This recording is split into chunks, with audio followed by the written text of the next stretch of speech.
সমাজের এমন এমন সব আইন এখনও আছে যেই আইনের কারণে আমরা অপরাধ করতে বাধ্য হই।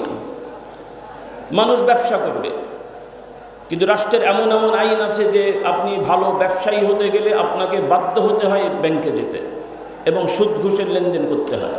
ঘুষ তো আর আইনে নেই, অলিখিত আইন, অন্তত সুদেরটা তো আইন আছে না? নাই? কি ভুল বললাম? হয়তো ইসলামী ব্যাংক উইংস আছে, আপনারা অনুমতি দিয়েছেন, কিন্তু সেন্ট্রাল ব্যাংক তো বাধ্য করে ইসলামী ব্যাংকেও সুদ দিতে। তাহলে আপনি তো বাধ্য করলেন, তাহলে আপনি নাগরিক অধিকার দিলেন কোথায়? মদখোরদের মদ খাওয়ার নাগরিক অধিকার থাকলো, বিড়িখোরদের নাগরিক অধিকার থাকলো, মুসলমানরা হালাল উপার্জনে ব্যবসা করবে তার নাগরিক অধিকার নাই। আইন শিখে নেন। আপনারা আইন বানাইয়েছেন, আমরাও আইন বানাতে পারি, আলহামদুলিল্লাহ। আপনারা আইন বানান শুধু বিবেক দিয়ে, আমরা আইন বানাই কোরআন সুন্নাহ এবং বিবেক দিয়ে।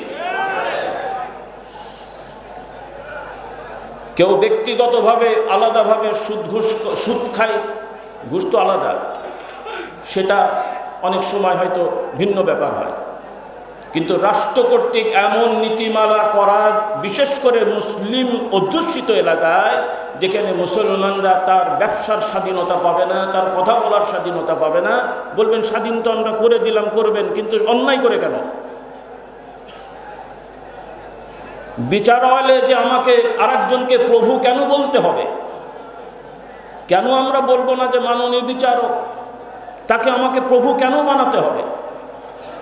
মানুষ কি মানুষের প্রভু? এগুলো কি পরিবর্তনের দরকার আছে না নাই? আপনারা বলেন আছে না নাই? সবাই শুনলেন তো? কথাও বলছেন, সবাই শুনলেন তো? তাহলে এনাদের কথার মূল্যায়ন থাকতে হবে কিনা? হবে কিনা? আমার মুসলমানের কথার মূল্যায়ন যারা করবে তারা এ সমাজ চালাবে। মুসলমানের সমাজের কথা যারা মূল্যায়ন করবে না, এ সমাজে তাদের কোনো অধিকার নাই। কথা ঠিক? মনে থাকবে? সময় মতো দেখব, সময় মতো দেখব। আল্লাহ সাক্ষী আছেন। কে সাক্ষী? কে সাক্ষী? কে সাক্ষী? আলহামদুলিল্লাহ। কথা ক্লিয়ার?